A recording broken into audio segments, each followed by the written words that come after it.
In this lecture, we will discuss the Internet. I will first give a brief history of the World Wide Web, then discuss the browser wars of the 1990s and 2000s, and finally discuss several Internet issues relevant to social policy. The first web browser was called World Wide Web and was developed by Tim Berners-Lee in late 1991. The first popular web browser was called Mosaic and was developed by the National Center for Supercomputing Applications beginning late 1992. The web browser that really brought the web mainstream was called Netscape Navigator. It was the first popular web browser that was made by a for-profit company. At Netscape's height, it commanded over 90% of the web browser market, but its dominance was not to last. Internet Explorer 1.0 was released in August 1995, and Microsoft had decided by that point that, for competitive reasons, it wanted to dominate the web browser market. Internet Explorer's initial release did little to dent Netscape's popularity, so in 1996, Microsoft bundled Internet Explorer with the Windows operating system. Now, Microsoft was already a monopoly by this point in the operating system market, and had entered into a consent order with the Justice Department in 1994, agreeing not to bundle other products with Windows. Microsoft claimed that Internet Explorer was a feature of Windows rather than a separate product, and therefore was not subject to the consent order. Now, this argument rang hollow to the Department of Justice because Internet Explorer was, at the time, available for the Macintosh and Solaris operating systems, as well as Windows. By 1998, Netscape's market share had declined drastically, and the company no longer had the funds necessary to continue to develop the browser. As an act of desperation, the company released the source code for the web browser as open source, hoping that a community of volunteer programmers would coalesce around the code and allow Netscape to be competitive again. AOL bought Netscape the company at this time. Also at this time, the Department of Justice sued Microsoft for abuse of monopoly power in its competition with Netscape. This was the Microsoft antitrust trial. You may remember it as it commanded a significant amount of media coverage at the time. With Netscape destroyed, Microsoft reassigned or laid off the vast majority of its team of programmers in charge of maintaining and improving Internet Explorer. Microsoft felt it had no reason to continue to develop Internet Explorer since it had no competition. Starting in 1998, a community of volunteer programmers slowly did coalesce around the Netscape codebase and improve it, but it would take several years before this community released Firefox, which was its successful improvement of the codebase. Also in 1998, an obscure project called the K-Desktop environment created an obscure web browser called Conqueror using a newly developed KHTML web browser engine. The K-Desktop environment wanted to create a graphical user environment for the Linux operating system and decided that they should create a web browser to go with it. Now, Conqueror never had even 1% market share, but I'm mentioning it because it turned into the little, and because KHTML turned into the little web browser engine that could. In 2003, Apple decided that it needed a web browser to replace the Macintosh version of Internet Explorer, since Microsoft was discontinuing it. They looked around, trying to find some code that they could use to make their task easier, and found KHTML. Apple took the KHTML engine and renamed it WebKit to distinguish it from the original KHTML engine, and used WebKit to develop Safari, which is now the default web browser on Macintosh hardware. In 2004, Internet Explorer's market share peaked at 92%. In 2004 also, Mozilla Firefox 1.0 was released. So Netscape open-sourced its web browser in 1998, and it was not until 2004 that the first release based on that code was made available. Now, that's not technically true, because there was a web browser called Mozilla that was released before Firefox, but the timeline is pretty right. Things stayed the same for a while. Mozilla Firefox slowly eating into Internet Explorer's market share, along with Safari. And then in 2008, Google began developing Chrome. Google used Apple's WebKit engine, which, if you recall, was KHTML. In 2013, the Opera web browser, which this entire time has had around 5% market share, decided to switch from its own web browser engine to Google's Blink version of Apple's WebKit version of KHTML. So at this point now, the KHTML engine is used by 3 web browsers, 4 if you count the obscure Conqueror web browser, which is still around. It's used by Safari, Chrome, and Opera. During the 2000s, after 2004, Internet Explorer's market share slowly declined year after year, and is now, by some metrics, not all, but by some metrics, is around 12%. So the decision to lay off or reassign the Internet Explorer software development team it is something that Microsoft probably regrets today. So that's it for the browser wars. I've caught you up to basically where we are now. You're probably familiar with all these web browsers, at least heard the names: Safari, Internet Explorer, Mozilla Firefox, Chrome, maybe not Opera, but perhaps Opera too. So now I'm going to talk about some Internet issues relevant to social policy. The first one of these is net neutrality. Net neutrality was an issue in the 2008 and, to a lesser extent, 2012 presidential elections. The concern with net neutrality is that broadband internet providers might use their market power, their control of access to their customers, to extort fees from websites. The way this scenario is thought to play out is that, say, Comcast would go up to Google, probably not Google, but say some new up-and-coming social network website, maybe Snapchat, let's say, and say, pay us money, or our customers will only get to your website really, really slowly. We'll limit their access to the website to about 1/10 of the speed that your competitors will get for our customers, because they're paying us and you're not, so we're going to make you go slower. We're going to make our customers get to your website slower.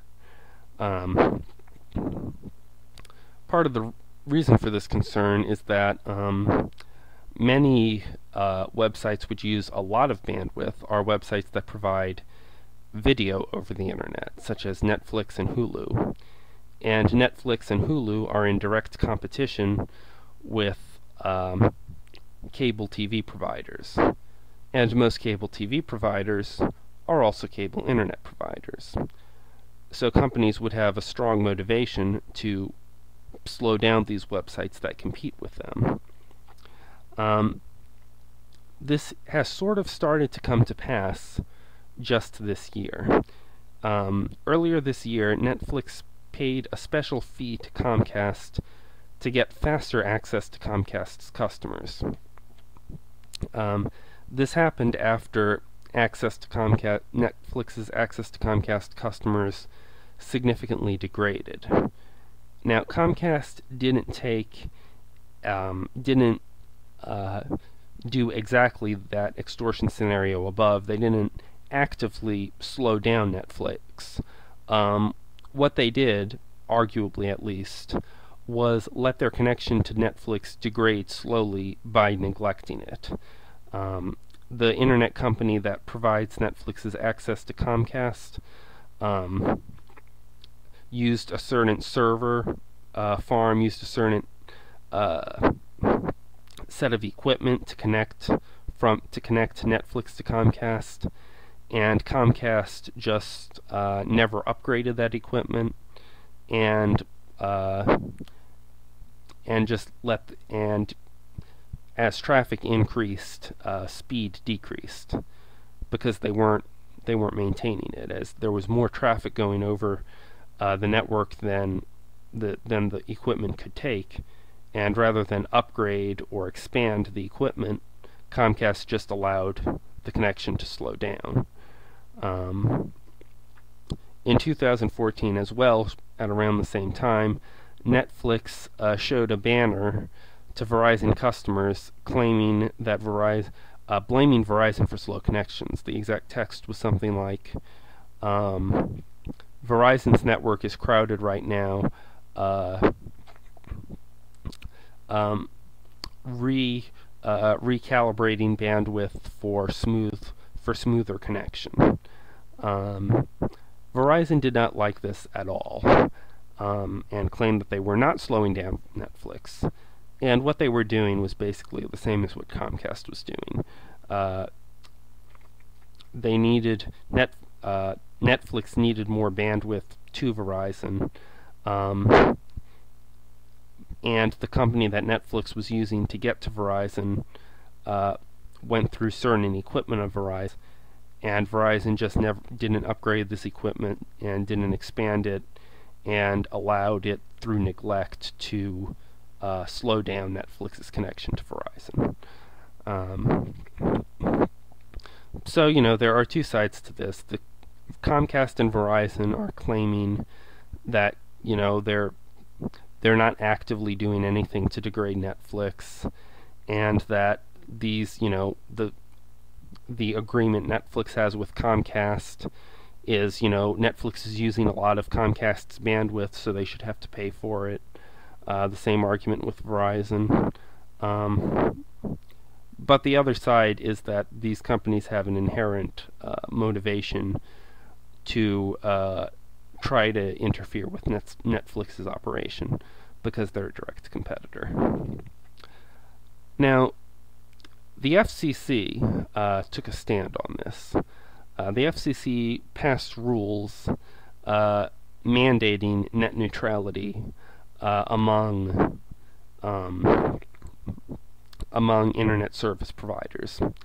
However, Verizon, Comcast, and some others sued the FCC, arguing it didn't have authority to pass these rules, and the court didn't exactly agree. The Court of Appeals for the District of Columbia Circuit ruled that that if the FCC was going to pass these rules, it needed to reclassify the broadband internet providers as common carriers, which is what phone networks are classified as.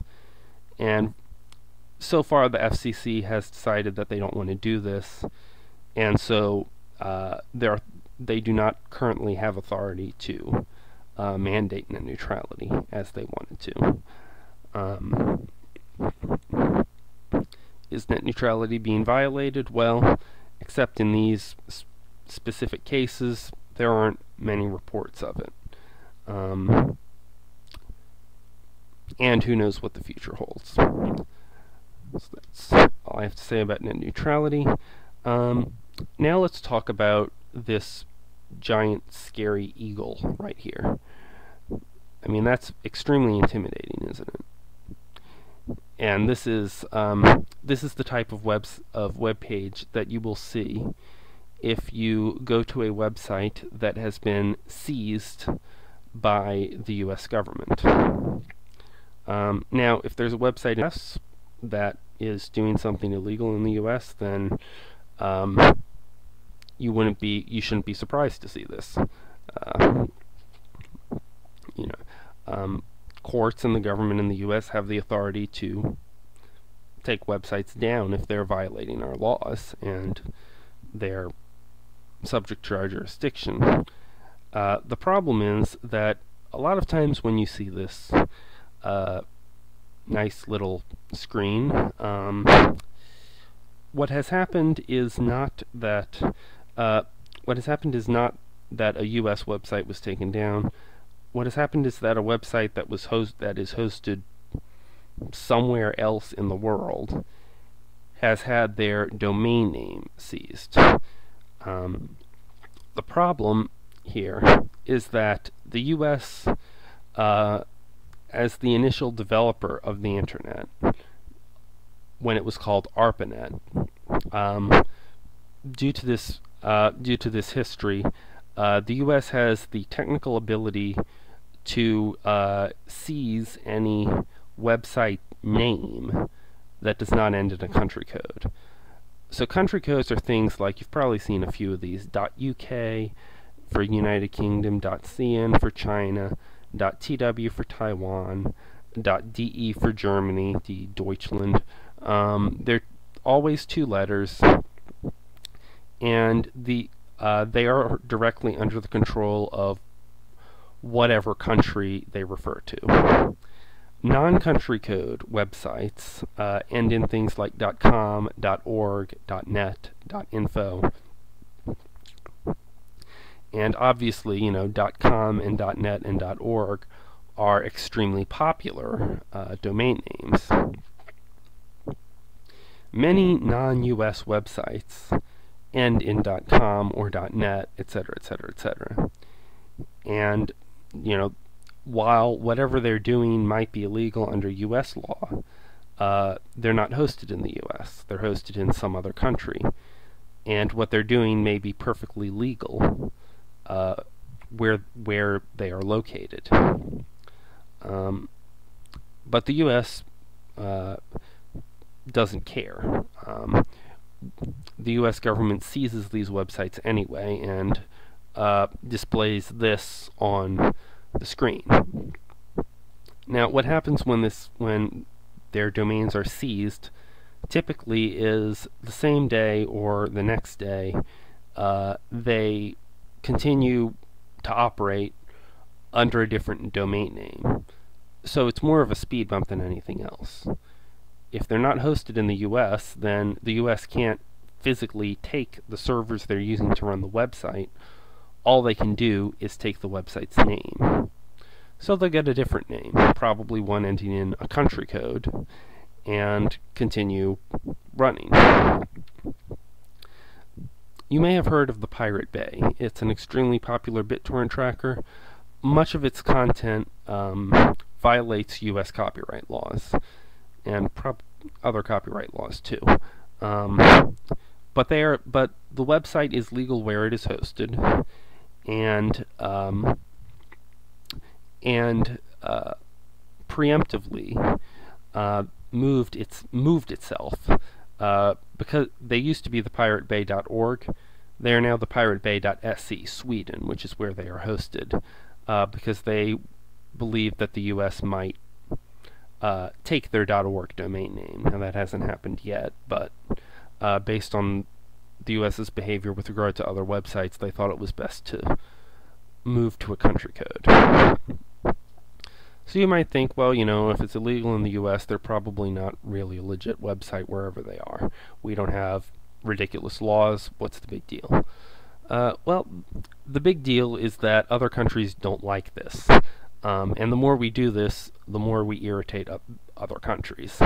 If push came to shove, other countries could say, okay, we're taking control. We're going to set up an international organization that's going to be in charge of website names, and you're going to have to put up with it. And so then what could happen is that the internet could fracture into multiple pieces. Perhaps it could fracture into two pieces. One where the U.S. is controlling what names websites have, and one where some international organization is controlling what names websites have. And depending on where you are in the world, like a website, like say, Google.com, probably it wouldn't be Google.com, but some website that ends in .com or .net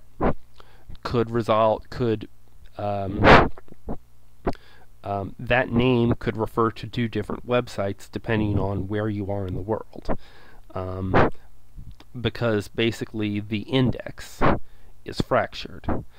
You can think of it like a Rolodex, basically. The U.S. controls contact information for a whole bunch of different websites, and when there's a website they don't like, they erase their contact information from the whole world. And the world isn't liking us doing this, so the world could set up its own Rolodex, and then other countries could use this, international committee Rolodex, and the U.S. could continue using our Rolodex. And so then basically now we have two conflicting Rolodexes, and depending on where you are, you might get different contact information for the same name. So that would be a bad thing to happen if it happened. So many politicians in the U.S. think that we should cede our control to an international organization of some form to prevent this from happening in the future. But so far we're still in control. Final political issue I want to talk about is a 2012 proposed law called SOPA, Stop Online Piracy Act, or PIPA. They were the same law. One was the House version, one was the Senate version. And it would have made websites responsible for the actions of their users. Like if somebody posts a YouTube video that violates copyright law in some form, YouTube would be responsible for it. If they didn't take sufficient action to police their website or whatever. And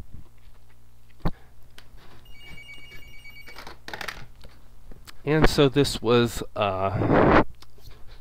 caused widespread outrage, and a protest by Google, Wikipedia, and others effectively killed the proposal.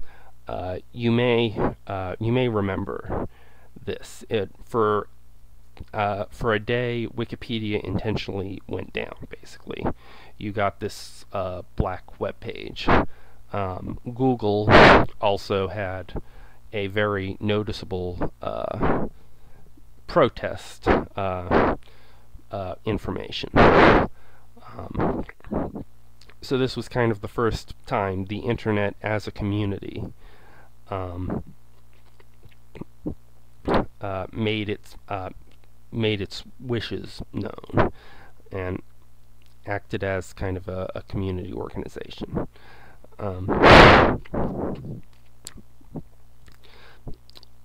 So that's all I have to say about laws and political issues. The last thing I want to talk about is Tor. Tor is an internet anonymization system. It was originally funded by the Navy, and it allows anonymous use of the internet as well as anonymous hosting of websites. So this isn't exactly a law or a political issue, but it raises a lot of political issues because of its nature. What do you think this type of thing is used for? Well, you can probably think, if you think a little while, you can probably guess what people are using an anonymization system for. Chinese people are using it to get around the Great Firewall of China, which is a system that blocks access to a whole bunch of websites the government doesn't like. Dissidents in the Middle East used it to organize protests during the Arab Spring, when those countries' authorities blocked access to Twitter and other websites that the countries were using. And whistleblowers can use it to contact news organizations without any risk of reprisal. There are also not so good uses of this thing. For instance, as you would probably guess, there's a lot of illegal stuff going on. The Silk Road is an online illegal drug marketplace. It's basically a little bit like eBay or Craigslist, except that you buy illegal drugs on it. The original version was shut down by the FBI because the owner of the website did some stupid stuff like talking about how he was the owner of Silk Road, and the FBI was able to track that conversation down. But a new one, popped up a few weeks after they shut down the original. People use it to distribute obscene materials, including pornography, including child pornography. And in 2014, the FBI arrested about 20 people for distributing, possessing, whatever, child pornography. The way they did it was they took advantage of a vulnerability, a software vulnerability. They hosted a virus. They took control of the website that was distributing this stuff and installed a virus on it. And the virus would basically call the FBI and tell the FBI where the person trying to view that website lived. Give them the IP address specifically. People use it to sell things like viruses, stolen credit cards, stolen identities, stolen social security numbers, all sorts of, illegal marketplaces. And people have attempted to use it to hire hitmen. No murders have been tied to it so far, but it's probably only a matter of time. Eventually somebody's going to use this network to hire somebody to kill somebody else. So all of that stuff, most people would probably agree, is not good. These are typically, depending on your views on illegal drugs, maybe buying marijuana from the Silk Road isn't that big of a deal, but certainly selling things like viruses and hiring hitmen,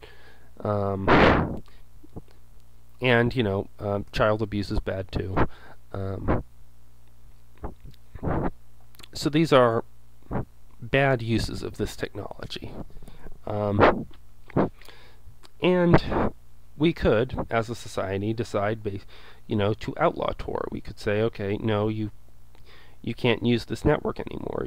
If you run a node in this network, that's illegal, and we're going to arrest you.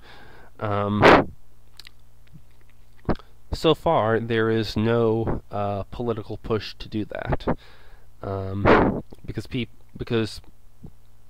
the consensus tends to be that the good here outweighs the bad here. And also, it's illegal right now, and it's legal right now to use Tor, and the inertia is for it to stay to be legal, because if anyone tried, there's a big lobby of organizations like the ACLU, and another one called the Electronic Frontier Foundation that would lobby very strongly against any law to outlaw Tor. But ultimately, we're a democracy, and it's up to us. So, I would encourage you to read about Tor more online. There's a Wikipedia article that you can access here.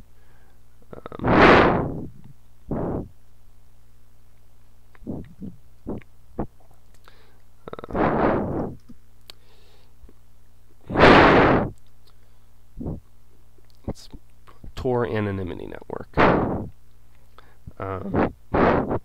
This gives you a lot of technical details of it, exactly how it works. Basically, when you want to access a website, you bounce your request through 3 to 6 different computers, so that nobody knows, no one node knows who you are. Here's one historical use of it, which some people would believe is a good use, some other people would believe is not a good use. Depends on what you think of Edward Snowden. Edward Snowden used it to send information about these NSA programs to newspapers. If you think he's a traitor, well, then that's bad that he was able to do that. If you think he's a whistleblower, then it was probably good. Anyway, I encourage you to read about it.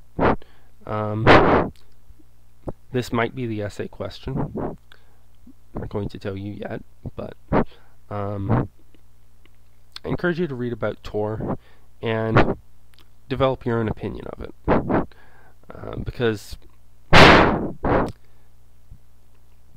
it's an interesting case study of technology enabling both good uses and bad. So with that, I will end today's lecture. Have a nice rest of the day, and I will talk to you tomorrow.